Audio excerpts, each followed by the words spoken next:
Abuja nurses protest new certificate verification guidelines.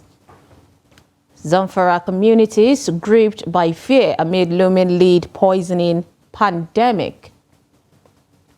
Fire guards Kano police station. And away from Nigeria, Israel kills dozens in Rafah strikes and frees 2 captives. Hello and welcome to Trust TV News Update. I am Sumaya Abubakar.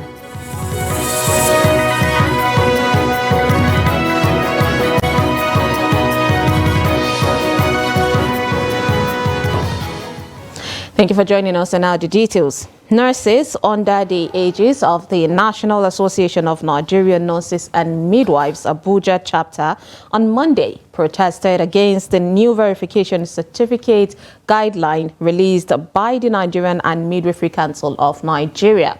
The nurses expressed displeasure over what they described as an attempt to hinder their freedom to pursue career opportunities, asking the council to address nurses' welfare, the salary scale, shortage of staff, and other rights. The protest was carried out at the NMCN's office in Abuja. The NMCN had on February 7, 2024, issued a circular revising the guidelines of requesting verification of certificates for nurses and midwives. Still on health matters, residents of Zamfara communities affected by the lead poisoning in 2010 has expressed fears over a looming danger of another round of the pandemic. The residents allege that the recent partial and temporary evacuation of the international medical staff of Medicine Sans Frontieres is causing a serious setback to them.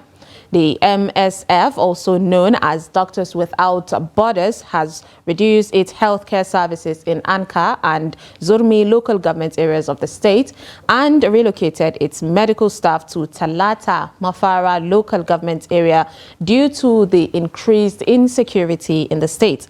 In this special report, Yushau Adamu examines the situation. His report. MSF healthcare services was temporary. However, many residents in Anka and Bukuyum local governments are expressing fears over impending dangers of lead poisoning outbreak. According to the residents, the partial withdrawal of healthcare services by the MSF is gradually confounding the situations since mining activities are being carried out in several villages in the 2 local governments. The residents, therefore, call on both federal and state governments to take urgent and proactive measures in order to avert reoccurrence of the 2010 lead poisoning pandemic in the state. During the 2010 lead poisoning pandemic, several women in the Bayega village have given birth to babies with deformities such as blindness, paralysis, acute malnutrition, and learning disability, while adults have experienced poor vision and severe fever. We are afraid that with recent evacuation of MSF staff from some facilities, there is possibility of an upsurge of lead poisoning in our communities. We therefore want the government to take urgent steps that will prevent the upsurge of the deadly disease. The dark memory of lead poisoning that started in 2008, which caused the death of many children in Zamfara state, is still fresh in the memories of the affected residents. Lead poisoning started in these communities in 2008 when residents resorted to illegal mining in their personal homes, not minding or ignorant of the dangers associated with mining. According to reports, the negative impact of the lead poisoning became more pronounced in Zamfara between March and June 2010. After it claimed the lives of 163 people in the state, including 111 children. Despite the 2010 lead poisoning experience, currently there are about 20 local mining processing plants operating in Bagega village and 12 others in Abari, in Anka local government, and over 10 sites spread across Ergalma, Nasarawa, and Bukuyum in Bukuyum local government area of the state. Mining is the only business that is bringing money to us. All our animals have been rustled. We don't have anything at home. So this is the only source of incomes we have for now. I have been in this business for the past 15 years, but unfortunately, wherever we go for mining, the authorities are chasing us away. We want government to come to our aid by providing us with permanent sites where we can do mining. Residents of several communities in Anka, Bukuyum and Maru local governments are still in mining activities. This is happening 12 years after the MSF handed over its lead poisoning project to Zamfara state government. According to some local miners, although they are aware of the hazards allied to mining, however, they cannot quit the business because it is a second source of incomes to many residents after farming. Ahmed Aliyu, a resident of Maru, has been into local mining for 25 years. Aware of the hazards associated to mining, but we don't have any option than to go into it without any protection because we don't have access to the protection facilities and the government is not providing us with them. Mining is our second source of incomes after farming. We have no any other source of incomes apart from this local mining. So, with or without protection against its hazard, we have to do it to feed our families. And any attempt to stop us from this menial job, that could lead to more economic hardship on us. Following an increase in the activities of mining in some parts of the state, it was alleged that symptoms of diseases related to lead poisoning have started manifesting in some communities. Reports had it that cases of poor vision among local miners, children malnutrition, and cases of miscarriage among women have started manifesting in some communities in Anka local government. Cases of poor vision are being experienced, especially among the local miners.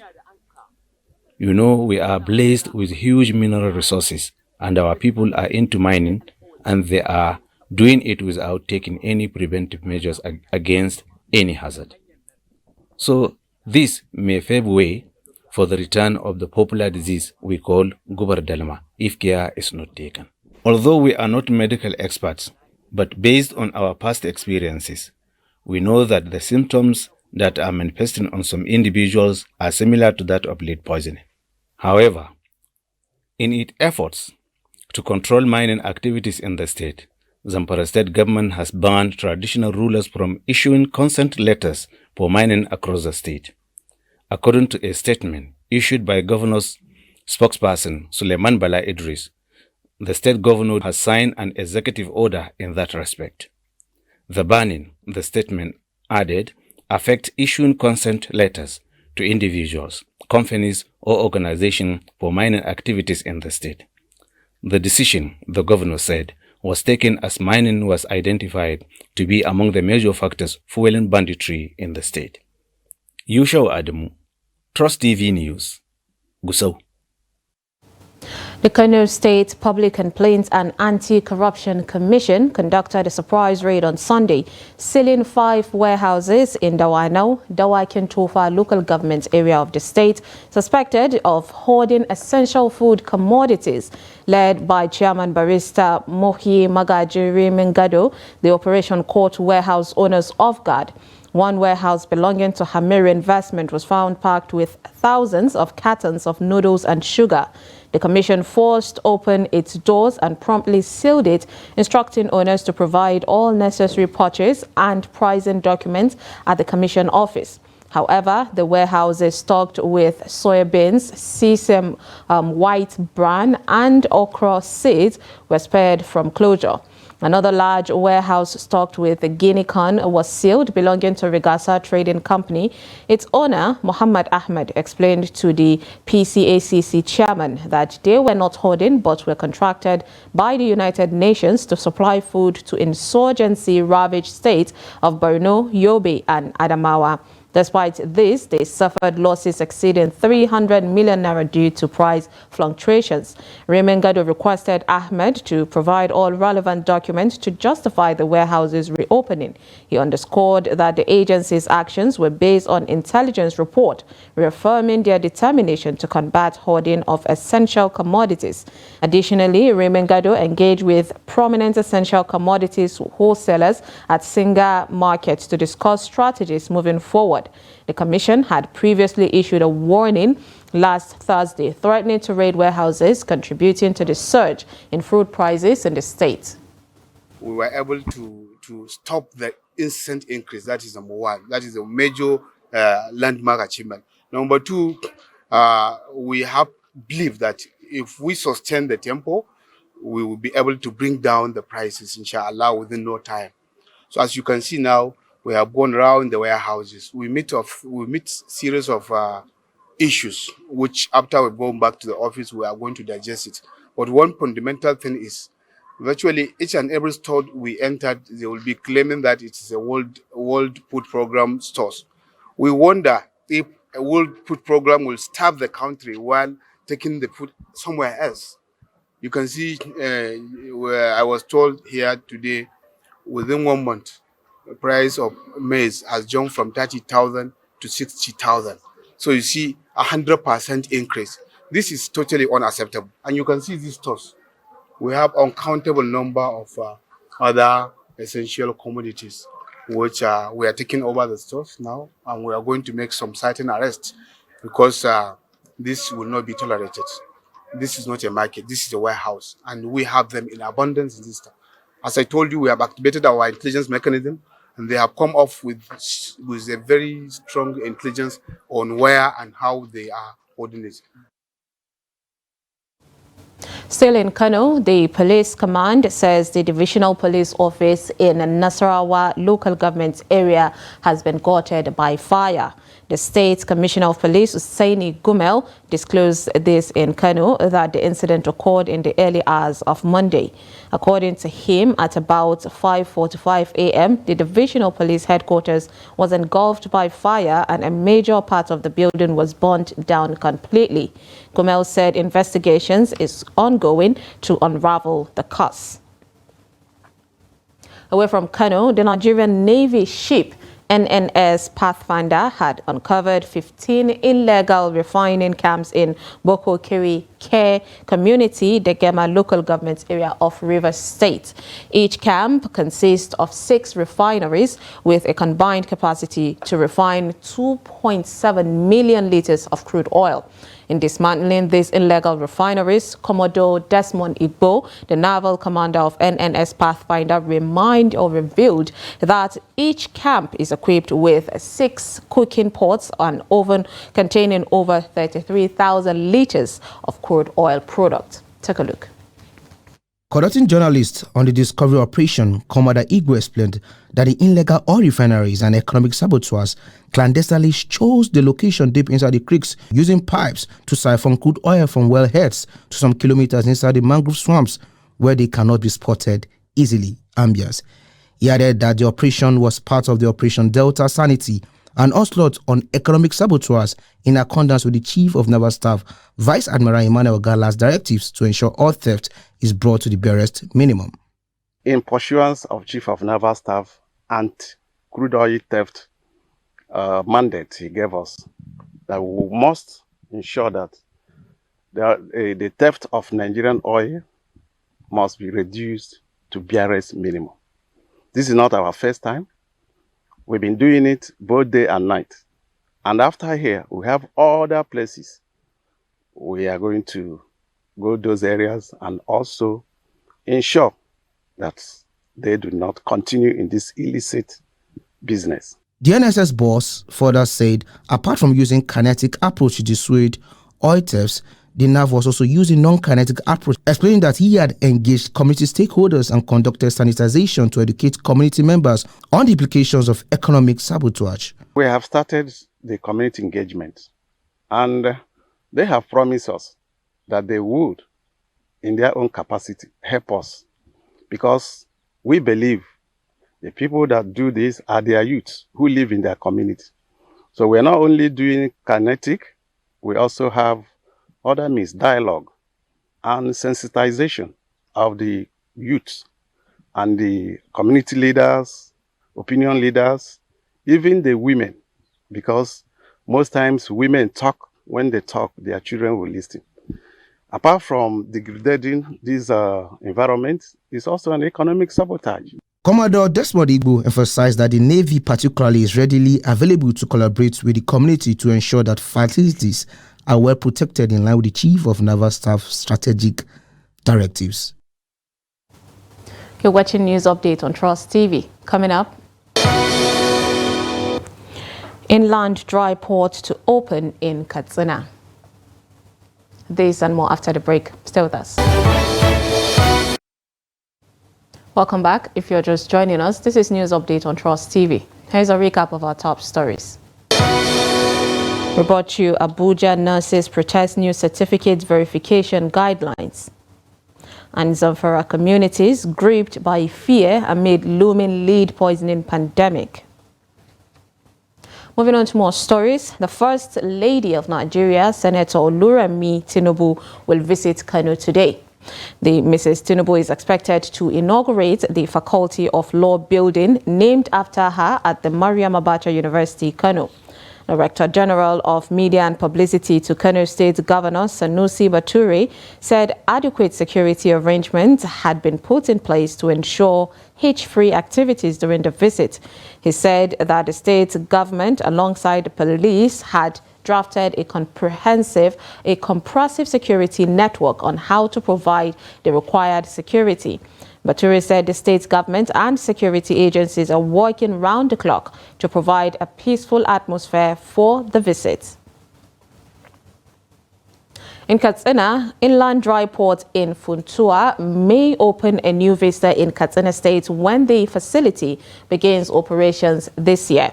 International business, importers and exporters of goods and services in the northwest region of Nigeria will do business with ease. Abdullahi Amadi completes the report. Shell Petroleum Development Company of Nigeria Limited says it has completed the supply of over 475,000 barrels of crude oil to the Port Harcourt Refining Company Limited through its Bonny Oil and Gas Terminal. This, according to a statement signed by the Media Relations Manager Abimbola Essien Nelson, is in furtherance of the federal government's commitment to increase domestic refining capacity and make products more readily available in the country. She said BOGT resumed this supply last week after a prolonged outage of over 5 years, during which time the refinery underwent rehabilitation and integrity activities on its supply pipeline from BOGT. Away from Nigeria, Israel has carried out airstrike in the southern Gaza city of Rafah, killing dozens as Palestinians brace for a major offensive on the densely crowded urban area. There were conflicting reports of the death toll following the pre-dawn strike on Monday. According to Palestinian officials, the Israeli strikes hit 14 houses and 3 mosques in Rafah. Still on the foreign scene, Qatar has released 8 former Indian naval officers previously sentenced to death on charges of spying for Israel. India's Ministry of External Affairs thanked Doha on Monday as it announced that the octet had been freed. The details surrounding the arrest, sentencing and commuting remain unclear. The men were reportedly arrested in August 2022 due to accusations that they had passed sensitive submarine-related information to Israeli intelligence.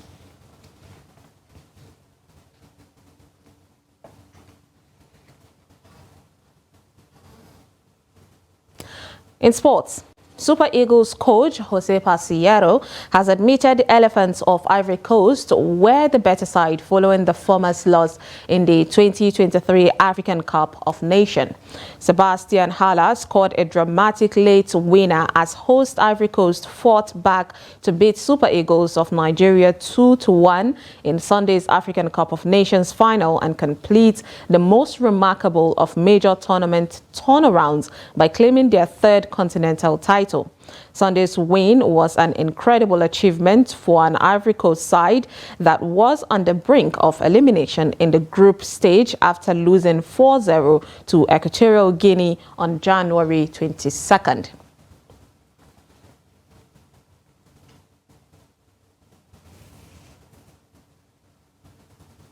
On a sad note, a tribute followed on Monday for Kenya running sensation Kelvin Kiptum after the marathon world record holder was killed in a car crash at the age of 24 in his home country.